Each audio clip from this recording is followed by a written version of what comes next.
So hey guys, welcome back to my channel. तो दोस्तों, जैसा कि हमने मार्शल मास्टर के पिछले एपिसोड में देखा था कि गोल्डन ट्री में लगे हुए फ्रूट ऑफ रूल्स अब पूरी तरह से मैच्योर हो चुके थे, जिसके बारे में यहाँ पर सभी लोगों को पता चल जाता है। कोई भी उसकी एनर्जी महसूस करने के बाद खुद को रोक नहीं पाता। मगर जैसे ही वो लोग गोल्डन ट्री की तरफ बढ़ने लगते हैं, तब उनके रास्ते में काफी सारे लावा मॉन्स्टर आ जाते हैं, जो कि यहाँ पर लोगों को बुरी तरह से मार रहे थे। कुछ लोग तो अपनी टीम बनाकर लावा बीस्ट के ऊपर ही अटैक कर देते हैं। सिचुएशन काफी ज्यादा खतरनाक हो गई थी, लेकिन इसके बावजूद भी लोग रुक नहीं रहे थे। और अब आगे दोस्तों, आज के एपिसोड की शुरुआत बिल्कुल उसी जगह से होती है जहां हमें दिखाया जाता है कि अब तो लावा टोर्नेडो की संख्या भी काफी ज्यादा बढ़ चुकी थी, लेकिन कुछ लोग इन सब के बाद भी गोल्डन ट्री के पास फाइनली पहुंच ही जाते हैं। ये जगह एक अलग ही तरह के फोर्स से प्रोटेक्टेड थी। जितने भी लोग यहाँ पर उड़कर पहुँचते हैं, सभी लोग तुरंत नीचे जमीन में गिर जाते हैं। ऐसा लग रहा था कि इस जगह पर काफी ज्यादा ग्रेविटेशनल फोर्स है। किसी का मैजिक भी यहाँ पर काम नहीं कर रहा था। मास्टर सीटू तो ये देखकर कहने लगते हैं कि फ्रूट ऑफ रूल्स को पाने के लिए पहले हमें इसके पावर और कॉम्पोजिशन को अच्छी तरह से समझना होगा, क्योंकि गोल्डन ट्री से जो एनर्जी निकल रही है वो बहुत ही ज्यादा इंटेंस है। अगर हमें फ्रूट ऑफ रूल्स चाहिए तो पहले इस एनर्जी को समझना पड़ेगा। और इतना कहने के बाद वो अपने डिसाइपल्स के साथ नीचे प्लेटफॉर्म में उतर जाते हैं। वहीं बात करें चैन साओ की, तो वो भी थोड़ा सोचने के बाद फाइनली नीचे उतर ही जाता है। उसके साथ साथ मास्टर ओयांग भी थी, मगर यहाँ वो चैन साओ को देखकर कहने लगती है कि मैंने ये बिल्कुल भी एक्सपेक्ट नहीं किया था कि तुम भी यहाँ पर आओगे। जहाँ तक मुझे याद है कि तुम केयरफुली पीछे खड़े थे। तो इसके जवाब में चैन साओ कहता है कि अगर तुम सब यहाँ तक आ सकती हो तो मुझे क्या प्रॉब्लम है, और फिर गोल्डन ट्री की तरफ बढ़ने लगता है। मास्टर ओयांग चैन साओ की बात सुनकर मुंह फुला लेती है। वहीं बात करें उन मिस्टीरियस मेजेस की, तो वो लोग अब भी पीछे खड़े थे। उनके टीम से कोई भी गोल्डन ट्री के पास नहीं आया था, जिसको देखकर चैन साओ को शक होने लगता है। वो सोचता है कि आखिर ये लोग कर क्या रहे हैं, जरूर उनका कोई बड़ा प्लान होगा, लेकिन अभी के लिए मुझे उस पर फोकस नहीं करना चाहिए। सबसे पहले मुझे फ्रूट ऑफ रूल्स के पावर को समझना होगा, क्योंकि गोल्डन ट्री से फ्रूट ऑफ रूल्स को तोड़ने का बस एक यही तरीका है। फिर वो मास्टर सीतू को देखता है, जो कि स्ट्रगल तो कर रहे थे, मगर इसके बावजूद भी उनका स्पीड बाकियों से बेहतर था। चैन साओ कहता है कि भले ही वो ब्लैक मैजिस कोई सा भी प्लान बना ले, अगर हमने उनसे पहले फ्रूट ऑफ रूल्स को हासिल कर लिया तो फिर वो लोग कुछ नहीं कर पाएंगे।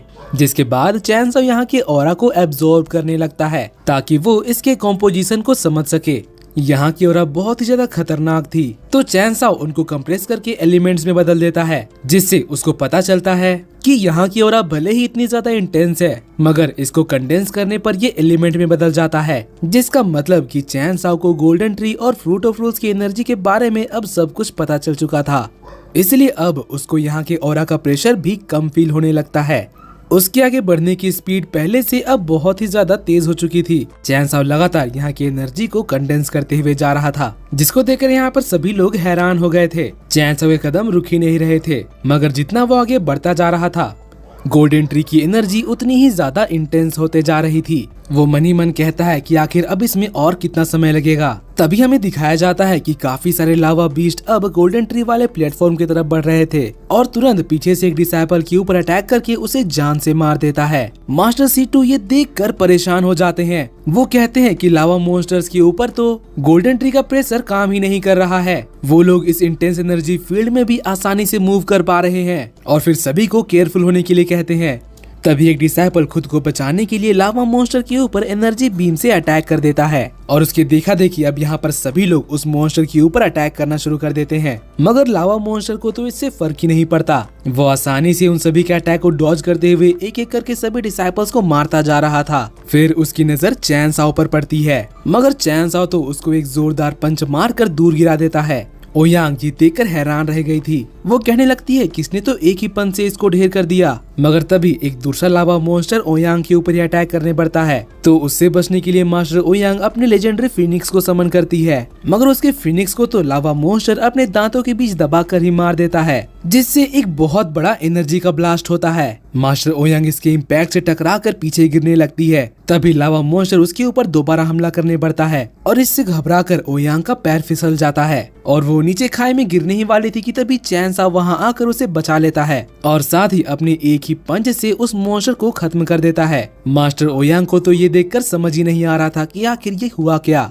वो तो चैन साओ की आंखों में ही खो जाती है। तो चैन साओ उससे कहता है कि सपने बाद में देखना, मैंने तुम्हें सिर्फ इसलिए बचाया क्योंकि तुम मास्टर ओयांग जिंगची की रिश्तेदार हो, मगर इसकी आदत मत डाल लेना, मैं तुम्हें बार बार बचाने नहीं आऊंगा। तो ओयांग ये सुनकर मुंह फुला लेती है। वहीं बात करें मास्टर सीटू की, तो वो भी गोल्डन ट्री की एनर्जी को समझने की कोशिश कर रहे थे। तभी हमें प्रिंसेस मुरोंग बियुंग को दिखाया जाता है, जो कि बड़े आराम से गोल्डन ट्री की तरफ तेजी से बढ़ रही थी। ऐसा लग रहा था कि यहाँ के प्रेशर का उसके ऊपर कोई भी असर नहीं पड़ रहा है। तियान तो ये देखकर पूरी तरह से हैरान हो गया था, क्योंकि उसकी स्पीड कम ही नहीं हो रही थी, चाहे वो कितनी भी आगे क्यों न चली जाए। जिस वजह से उसके ऊपर चैन साओ का भी ध्यान जाता है कि इसकी नेचुरल स्पिरिट बॉडी तो सच में एक्स्ट्राऑर्डिनरी है, उसकी स्पीड तो यहाँ कम ही नहीं हो रही है। तभी पियाओ मियाओ सेक्ट की मास्टर का भी उस पर ध्यान जाता है। वो कहती है कि इस लड़की का टैलेंट तो सच में कमाल का है, आखिर ये अब तक मेरी नजरों से बच कैसे गई, मुझे इसको अपने क्लैन में ज्वाइन करवाना होगा। वहीं चैन साओ अब कहने लगता है कि मुझे अब जल्दी करना होगा,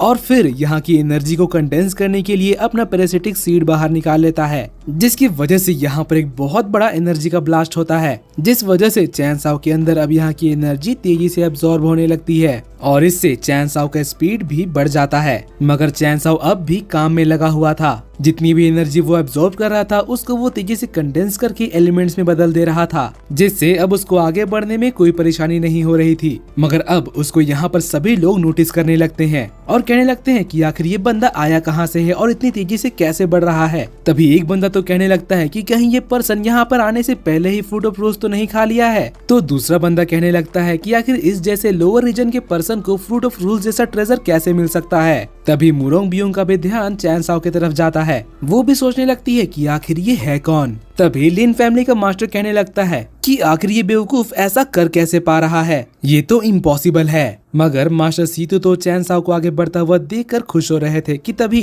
पीछे से एक लावा मॉन्स्टर चैन साओ के ऊपर अटैक करने बढ़ता है। मास्टर सीतू उस मॉन्स्टर के ऊपर अटैक करने के लिए तैयार हो गए थे, मगर तभी लिन फैमिली का मास्टर जाकर उन्हें रोक देता है। लावा मॉन्स्टर सीधे चैन साओ के सर के ऊपर पहुंच चुका था। और दोस्तों इसी के साथ आज का ये एपिसोड यहीं पर खत्म होता है। अगर आपको मेरी एक्सप्लेनेशन और ये एपिसोड पसंद आए तो प्लीज वीडियो को लाइक कर देना, और जाने से पहले चैनल को सब्सक्राइब करके बेल नोटिफिकेशन भी ऑन कर लेना, ताकि जैसे ही इसका नेक्स्ट एपिसोड आए तो आपको सबसे पहले पता चल जाए। तो मिलते हैं आपसे अगली वीडियो में, तब तक के लिए bye bye, be happy, be safe and thanks for watching.